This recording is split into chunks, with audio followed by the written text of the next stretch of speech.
There's a Tuesday I can't stop thinking about. A contractor from Ohio crossed $1 million in net worth on that exact day. He didn't do anything special. He just checked his numbers, and there it was. By Friday, two things happened. His financial advisor, who hadn't called him in months, suddenly rang with a warmer voice than usual. And a cousin he hadn't heard from in years texted asking to catch up. He thought he'd made it. He thought $1 million was the finish line. It wasn't. It was the moment he stepped onto an entirely different playing field, one most people don't even know exists. Here's what nobody tells you. There isn't just one wealth threshold in America. There are three, and each one quietly changes who calls you, what gets sold to you, and what kind of opportunities you're even allowed to see. Most people cross these lines without knowing they exist, which means they miss the traps and miss the doors that quietly open. Let's start with the biggest one, because it flips everything you think you know. I know a man who spent 20 years running a small construction business, drove the same old truck the whole time.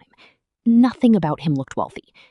By his late 40s, he'd built about $6 million in actual investments, not counting his home. Boring index funds, real estate he never panicked over.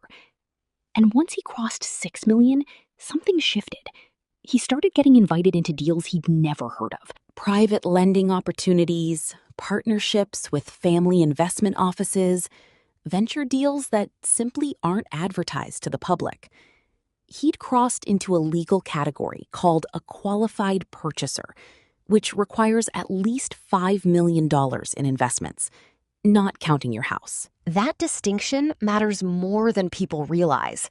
Your home doesn't count. Your car doesn't count. Only money that's actually working for you in the market counts. So if you're sitting on a paid-off house and $3 million in the market, you might feel wealthy, but you're still locked out of that next room. And that room is worth getting into. Since the year 2000, private investments have returned close to 13% a year on average, compared to about 8% for the stock market most of us have access to. Some years favor public markets, some years favor private ones. But private credit specifically has beaten public markets for over 2 decades straight. This isn't about having more money. It's about being allowed to play a completely different game. Some private banks now require $10 million just to open an account.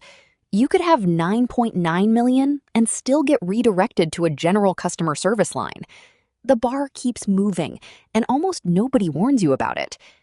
If this kind of insight into how money actually works is useful to you, go ahead and subscribe, because I break this stuff down regularly, and you don't want to miss what's coming next. Now, here's the part that surprises people the most.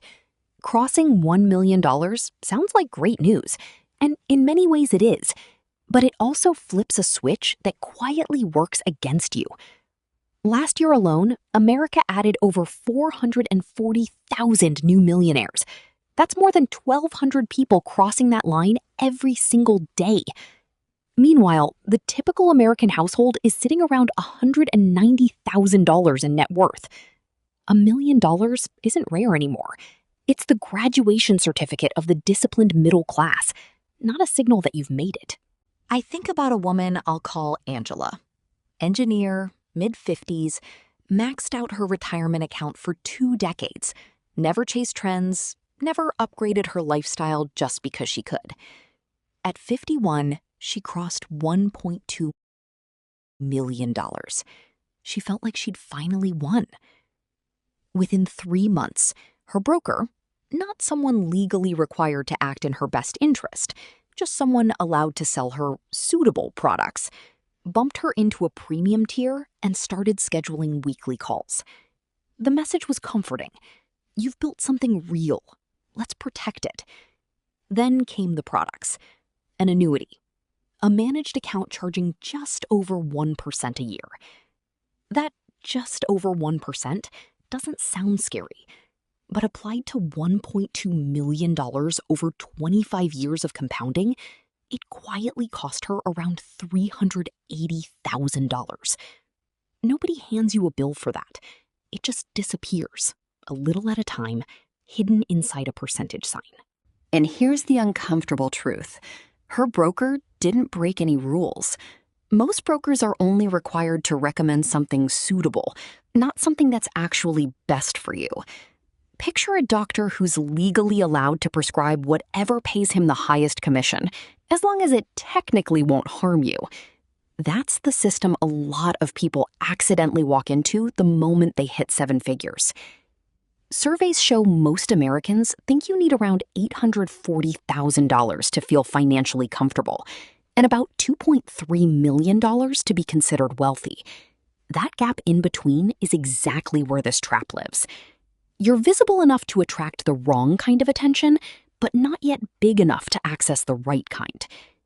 There's also a threshold below $1 million that you feel long before you understand it. Somewhere around $500,000 to $700,000, something shifts socially, even if nothing shifts financially. People start treating you differently before any bank ever notices you. A relative suddenly needs a loan co-signed. An old friend brings up your success a little too loudly at a get-together. Your parents casually ask if you've thought about estate planning, which really means what happens to your money when you're gone. He knows your exact number, but money leaves a scent long before it leaves a paper trail. In the ease of picking up a group tab, in the confidence of booking a trip without doing math in your head first, people notice that shift before you even register it in yourself. This stage is almost entirely social, not institutional. The big financial players haven't found you yet, but the people closest to you have. And the real danger here is letting that pressure, the guilt, the requests, the sudden attention, push you into decisions that undo the very habits that got you this far. So here's what actually ties all 3 of these stages together. They're not random coincidences that happen to occur as you get richer. They're one connected system, a financial world built in levels, where the people one level above you actually benefit from keeping you comfortable exactly where you are.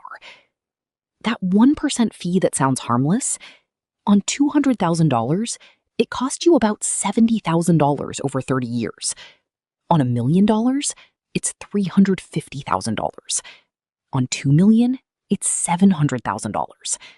The percentage never changes, but the real dollars lost grow right alongside your success, quietly working against the... So, what do you actually do with all of this? Start by separating your real investments from your net worth. Your house doesn't count toward these thresholds. Your car doesn't count. Know your actual number, because you can't aim for a target you've never measured. Then ask every advisor you work with one direct question. Are you legally required to act in my best interest, or are you only required to recommend something suitable? Those are 2 completely different relationships, and the answer changes everything about how much you should trust the advice you're getting. And most importantly, stop treating $1 million like a finish line. It's a checkpoint, not a destination. The whole system is designed to make you feel comfortable enough to stop pushing right when pushing matters most. The people who quietly build real wealth aren't the ones chasing trends or celebrating too early. They're the ones who keep showing up, keep asking questions, and refuse to get comfortable in the wrong room.